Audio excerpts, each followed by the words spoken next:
Hey everybody, it's Sydney, and welcome to my manga haul for May of 2025. Of course, I'm recording this in June, so happy Pride. I've got my backdrop to celebrate it.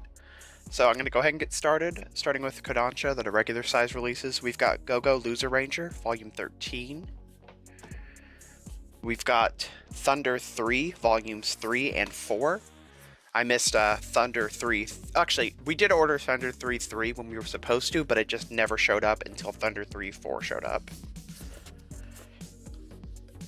And then we've got some standard size 7Cs, starting with 2.5 Dimensional Seduction, Volume 14. I got my partner into this series, and I'm super happy about it because he normally does not like romance, and he does not like ecchi, so I'm happy about that. We've got 100 Ghost Stories That Will Lead to My Own Death, Volume 2. I think this came out a couple months ago, but again, somehow it slipped the radar and I missed it when I was picking up releases. We've got Black Knight Parade, Volume 6. Same thing for that one, I think. We've got Blood Knight Market, Volume 2. Hopefully I end up liking the series after second volume onwards, because I just didn't like the first one. Next, we've got The Condemned Villainess Goes Back in Time and Aims to Become the Ultimate Villain, Volume 4. Ah! That didn't happen. Then we've got Diary of a Female Lead, Shujinko Nikki, Volume 3. We've also got Dungeon People, Volume 5. Next up is I'm in Love with the Villainess, Volume 8, some gay manga for the gay month. We've also got, I think this is the last standard size 7Cs, It Takes More Than a Pretty Face to Fall in Love, Volume 2. Now for some standard size yen presses, we've got the debut volume of Kindergarten Wars by Yo Chiba. Yo, I think is how you say their name. This was my partner's pickup. I was mildly interested in it as well, so I gave it a read as well. And I'll talk about it in the reading log later this month. Next, we've got Oshinoko, Volume 10. And we've also got Shy, Volume 10. Then we've got The Emperor's Caretaker, Volume 2. Again, with another really pretty cover. I love the florals on this. And then we've got a couple publishers I only got one book from. We've got actually, that's a spoiler for later. I'll talk about that later. Then we've got Tales of the Tendo Family, Volume 6 through One Piece Books.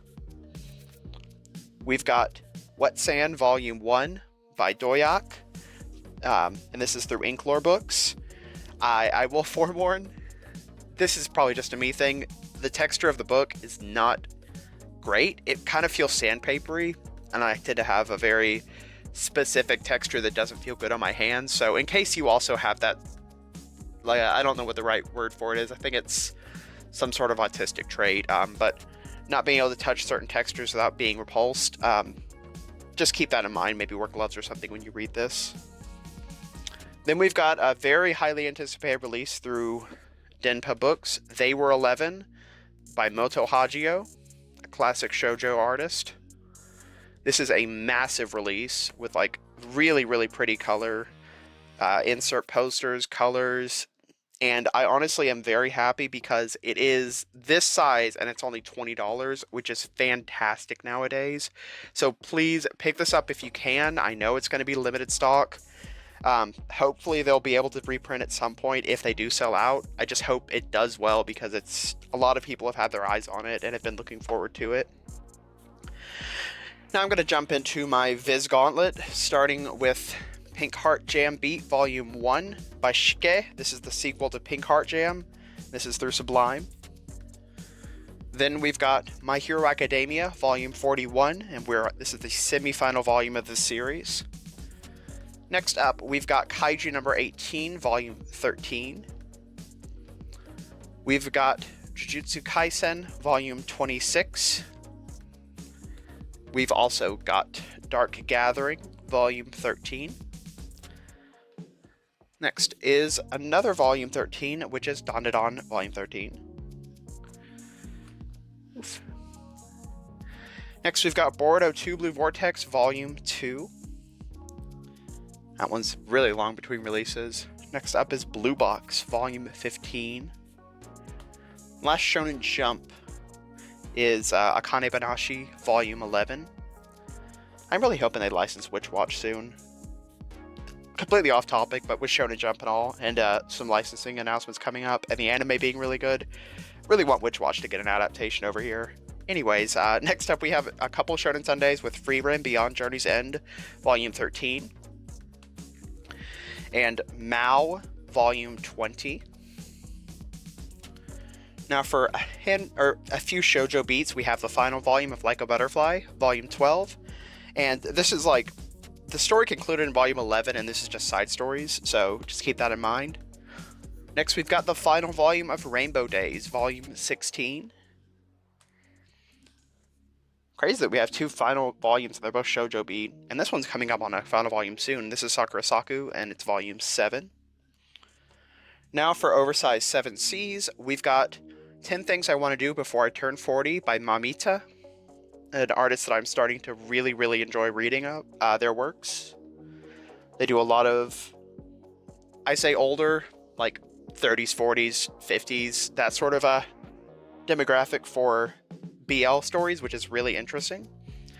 Next up, we have something a lot of people have been looking forward to. This is Volume 1 of Bastard, which is a South Korean manhwa. My partner had this on his list of things he eventually wanted to pick up if they do come out over here, so I'm hopefully he's able to enjoy it and gets into it, and maybe if it does well, they'll license Sweet Home as well. Oh, I didn't even mention the artist's name. Artist is Yongchan Huang, and the story is Carnaby Kim. Pardon my pronunciation if those are wonky. I don't study Korean. I only try and learn Japanese pronunciations. Next up, we have a one-off, which is Catman by Parari. Then we've got I Ship My Rival X Me, Volume 3, and this is a manhwa, the China version of manga. Then we've got My Stepmother and Stepsisters Aren't Wicked, Volume 5, and I was waiting on this for a long time, and we had ordered it a long time ago. Funnily enough, it was just sitting in the store that I normally get my stuff from. We just never noticed it was there. So yeah, finally got a hold of this. Next, we've got Iliad, Volume 5. Then we've got some, actually, did I already? Yeah, that was the last 7 Cs. Now for some oversized yen presses. Oof. Starting with Daydream Hour, Doodles by Ryoko Kui. And this is some short stories, some concept illustrations, a lot of various stuff about the Delicious in Dungeons series by the original creator of Delicious in Dungeon. And I've heard really good things about it, so I want to check it out and just flip through it. Then we've got Beware the Villainess, Volume 3. And we have A Business Proposal, Volume 9. Next one's going to be the last one, I believe. Then we've got Kill the Villainess, Volume 2.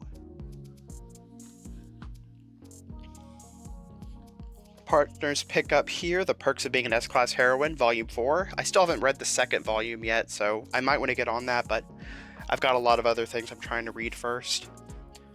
We've got Solo Leveling Volume 12, and I believe this is coming up on the end in a couple volumes, but it's a little uncertain. Then we've got Takahashi from the Bike Shop, Volume 2, series I really enjoy so far. Next is the final volume of Tokyo Babylon, Volume 7. And the story is continued in X, but X didn't finish, so I don't know how the story concludes overall. Next up, we have yet another Villainess series I'm starting from Yen Press, sorry. And this is The Villainess. The Villainess is a Marionette by Mongol, and the original story is by Haniden. As always with these Villainess series, very pretty cover. Next, we've got another Villainess with The Villainess Turns the Hourglass, Volume 7. Then we've got some oversized Shonen Jump, or oversized Viz with Boys Abyss, Volume 9. And we have the debut volume of Cosmos by Ryuhei Tamura. This is an author a lot of people have been wanting to get published over here, myself included, and this is, don't quote me on it, I think it's his first work that's gotten published in English, at least in the States. But really interesting concept for this series, and I hopefully enjoy it when I get around to reading it. Now we've got Hirayasumi, Volume 5. Then we have the debut volume of JoJo's Bizarre Adventure Part 7 Steel Ball Run Volume 1 by Hirohiko Araki, of course. Then we've got Mujina Into the Deep Volume 2. We've got a Viz Originals with Not So Shoujo Love Story Volume 1 by Kuryuku. And lastly for Viz, we've got Trillion Game Volume 5. Now for some Kodansha Oversized. I think the rest of this stack is Kodansha Oversized. We've got Volumes 6 and 7 of The Fragrant Flower Blooms with Dignity.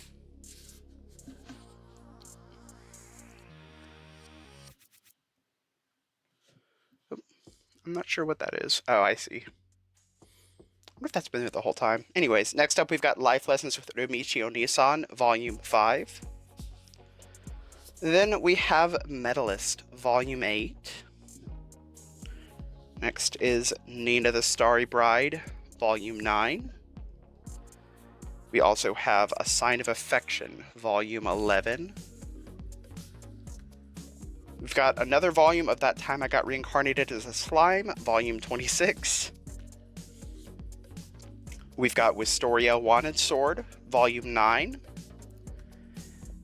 We've got the second volume of Ashita no Joe, Fighting for Tomorrow, which, slower release, but I think it's speeding up now. And for the last thing for the standard pickups of the month, we have Volume 7 of Makoto Yukimura's Vinland Saga in the deluxe edition. Unfortunately, my spine's a little misaligned, so it's not perfect, but it's still readable. Alright, now I'm going to get into stuff I picked up that was older releases that I'm trying to get caught up on now. First of all, we have what I mentioned earlier, Gate 7, Volume 1 by Clamp. Then we've got The Metalhead Next Door by Mamita, the author I mentioned trying to collect all their stuff. Then we've got one volume of Sad S, which completes my collection of Sad S, and this is Volume 14.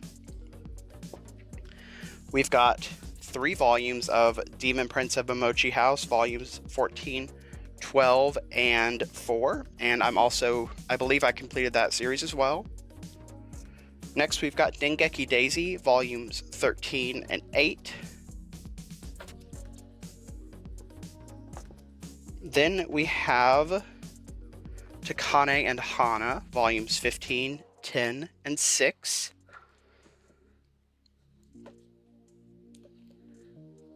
Now we have a series by Wataru Yoshimizu. I decided to pick up on a whim because I started watching the anime for Marmalade Boy, and reminded me of how much I really like that story. And this is another series she's done. It is Volumes 1 and 3 of Ultramaniac. Then we've got a good amount of Yona of the Dawns, as I slowly try and catch up to this really long series. We've got Volumes 27, 28, 31, 34, and 35. And finally for this month, we have the last Viz Big for Inuyasha. Excuse me, Yona of the Dawn. I'm still going to be looking for the singles for this series, but in the meantime, I wanted to have the Viz Big so we can move them onto our completed shelf, and we can read them if we ever have trouble getting all of the Viz singles for these series. But yeah, that's everything that I picked up in May of 2025, and I wish everybody a safe and happy Pride Month, and you're always welcome on this channel. Y'all have a good one.